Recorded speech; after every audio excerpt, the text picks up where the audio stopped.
하나님의 말씀은 요한복음 17장 1절 한 절 말씀입니다.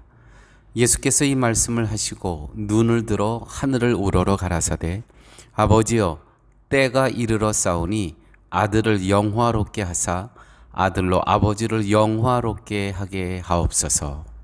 아멘. 오늘 본문에 영화롭게, 아들을 영화롭게 하사 아들로 아버지를 영화롭게 하옵소서. 이 영화롭게 한다는 의미는 영광 받으시게 한다는 것이죠. 하나님 영광 받으시옵소서. 도대체 영광이란 무슨 뜻입니까? 오늘 말씀을 통해서 깨달아지는 귀한 시간이 되시길 원합니다. 요한복음 17장 전체는 예수님의 기도입니다. 그러므로 예수님의 기도는 예수님 개인의 기도로 끝나는 것이 아니라 오늘 우리에게 기도의 원칙을 분명히 가르쳐 주시고 계시고 있습니다. 예수님은 때가 이르러 싸우니 라고 말씀하십니다. 때가 이르러 싸우니 아들을 영화롭게 하사. 여기서 때는 예수님께서 십자가에 죽으시는 때를 말씀하십니다. 이것을 보면 예수님의 영광은 십자가에 죽으시는 것을 의미하시는 것입니다. 그러면 십자가에서 비참하게 죽으시는 것이 왜 예수님을 영화롭게 하는 것이고 아버지를 영화롭게 하는 것일까요? 십자가는 사실은 세상적으로 보면 비참한 겁니다. 절망입니다. 끝입니다. 십자가의 죽음은 세상으로부터 모든 멸시와 천대를 받으시는 현장입니다.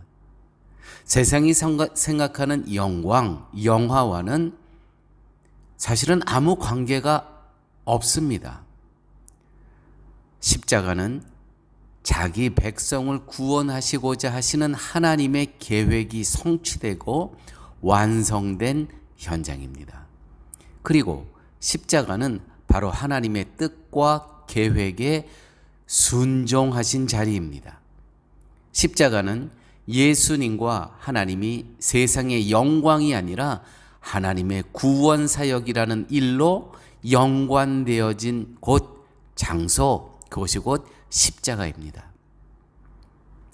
예수님은 하나님의 뜻에 순종함을 통해서 하나님을 영화롭게 하셨습니다. 하나님께 영광을 돌렸습니다. 이것이 영광입니다. 영광은 예수님과 하나님 사이에 연관된 어떤 것일까요? 순종. 하나님 뜻에 아들 예수 그리스도께서 십자가에 돌아가셨습니다. 이 순종을 통해서 영광 받으신다는 것이죠. 예수님이 말씀하는 하나님의 영광은 예수님의 순종으로 인해 하나님의 구원 사역이 이루어지고 증거되는 것입니다. 이러한 예수님의 기도를 생각하면서 오늘날 성도가 무엇으로 아버지 하나님을 영화롭게 할 수 있는가를 우리는 분명히 알 수가 있습니다. 하나님의 아들 예수님은 세상이 원하는 방식으로 세상을 구하는 것이 아니라 하나님의 뜻에 전적으로 순종하심으로 십자가를 지시고 세상을 구원하셨습니다. 세상이 원하는 그 구원의 방식은 이 군대를 다 멸하는 것이었습니다. 그래서 이스라엘 나라를 다른 나라들 남부럽지 않게 우뚝 세우는 것이었습니다. 그건 세상의 방식. 하나님의 방식은 아들이 십자가에 죽는 거였습니다. 성도도 예수님께서 하신 것처럼 나 개인의 뜻과 비전과 욕망을 내려놓고 하나님의 뜻을 따를 때 하나님을 영화롭게 할 수 있는 것입니다. 지금 우리가 우리 성도를 얘기하는 것입니다.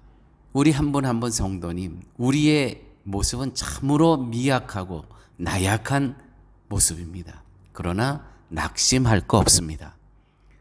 우리가 차츰 내 자신의 삶보다는 하나님의 뜻과 계획에 더 중점을 두고 살아갈 것이며, 하나님의 구원 사역은 나와 우리 교회 공동체를 통해서 확장될 것임을 우리가 믿기 때문입니다. 하나님의 구원 사역에 동참하고 있다는 것이 우리를 영화롭게 하는 것이고, 그것을 통해서 하나님을 영화롭게 하는 것이 되는 것입니다. 구원 사역에 동참한다는 말이 무슨 뜻입니까? 내 삶의 현장, 다시 말해서 내 삶의 현장은 가정이 있습니다. 일터가 있습니다. 이웃과의 관계, 이 삶의 터전에서 예배자로, 하나님의 자녀로, 사명자로 살아가시는 것입니다. 이것이 구원 사역에 동참하는 것입니다. 이렇게 살기 위해서는 첫째, 가정에서 구원 사역에 동참해야 됩니다. 가정에서부터입니다. 어디 멀리 가서 구원 사역에 동참하려 하시지 마시고 가정에서부터 구원 사역이 시작되는 것입니다. 그러므로 복음 안에서 정돈할 것을 정돈하십시오. 가정이 지금 막 흐트러져 있습니다. 복음의 방법으로 복음 안에서 정돈하십시오. 복음 안에서 정리하십시오. 복음 안에서 말씀 따라서 정돈하십시오. 가정 질서 회복이 필요합니다. 이것이 이루어지지 아니하면 우리는 아무리 내가 열정적으로 열심히 신앙생활을 하는 것 같지만 다 헛수고입니다. 가정에서부터. 하나님의 속성은 깨끗함입니다. 여러분들의 가정을 영적으로 깨끗게 하시기 바랍니다. 하나님의 속성은 질서입니다. 질서가 잡혀야 됩니다. 이 질서가 잡히지 않으면 아무리 오랜 연륜, 내가 무슨 큰 일을 하는 것 같지만 아무 소용이 없습니다. 영적인 능력을 발휘할 수가 없습니다. 구원 사역에 동참한다는 첫 번째, 가정에서부터 시작해 주십시오. 가정에서부터. 이것이 이루어지지 아니하면 아무리 내가 멀리 정말 많은 일을 한 것 같더라도 다 수포로 돌아가는 것입니다. 둘째, 구원 사역에 동참한다는 말은 일터, 직장이 될 수가 있고요. 자영업이 될 수가 있습니다. 그 일을 통해 수입이 창출되어야 됩니다. 수입이 창출되는 일터는 있을 수가 없습니다. 하나님께서 여러분 그래서 기도하셔야 됩니다. 하나님, 저에게도 수입이 창출되는 직업 혹은 자영업을 허락하여 주시옵소서. 목적이 뚜렷해야 됩니다. 우리의 직장과 자영업의 목적은 하나님의 구원 사역에 동참기 위해, 제가 분명히 말씀드립니다. 성경적으로 말씀드립니다. 일터가 없는 사람은 성도가 아닙니다. 재정이 건강하지 못하면 영적인 삶, 전혀 영적인 삶 살 수가 없는 것입니다. 사랑하는 교회 여러분, 올 한 해 일터와 직장을 위해서 하나님 앞에 기도하십시오. 하나님, 저도 이제 선교의 사역에 동참하기를 원하고 구원 사역에 동참하기를 원합니다. 일터에 같이 일하는 사람들이 다 선교의 대상입니다. 일터에 일하는 그 모든 그 일터 자체가, 그 현장이 다 선교지입니다. 그러므로 일터가 필요한 거예요. 또 성도는 재정적으로 건강하지 아니하면 결코 건강한 신앙생활을 할 수 없는 것입니다. 세 번째, 구원 사역에 동참한다는 말은 교회를 잘 섬겨야 되는 것입니다. 교회는 광야의 센터입니다. 생명의 터전입니다. 교회를 떠나서는 하나님의 뜻과 예수 그리스도의 은혜를 알려주는 곳이 없습니다. 삶의 의미와 목적지를 알려주는 것 교회밖에 없습니다.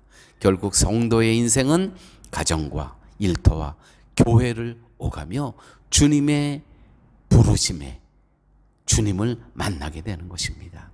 아버지여 때가 이르러 싸우니 아들을 영화롭게 하사 아들로 아버지를 영화롭게 하게 하옵소서. 때를 놓치지 마시기 바랍니다.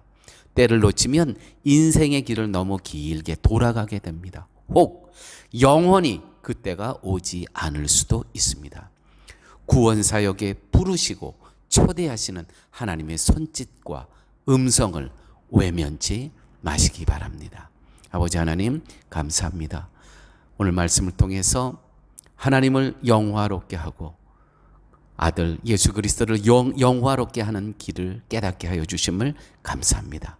하나님의 뜻에 따르는 것, 나의 욕망과 나의 욕심을 다 내려놓고 하나님의 뜻을 따라갈 수 있는 저희들의 삶 될 수 있게 하여 주시고, 어디 멀리 가서 구원사역에 동참 만드는 것보다 오늘 가정에서부터 일터를 허락하여 주시고 교회를 기쁜 마음으로 섬길 수 있는 저희 성도들 되게 하여 주옵소서. 예수님 이름으로 기도드렸습니다. 아멘.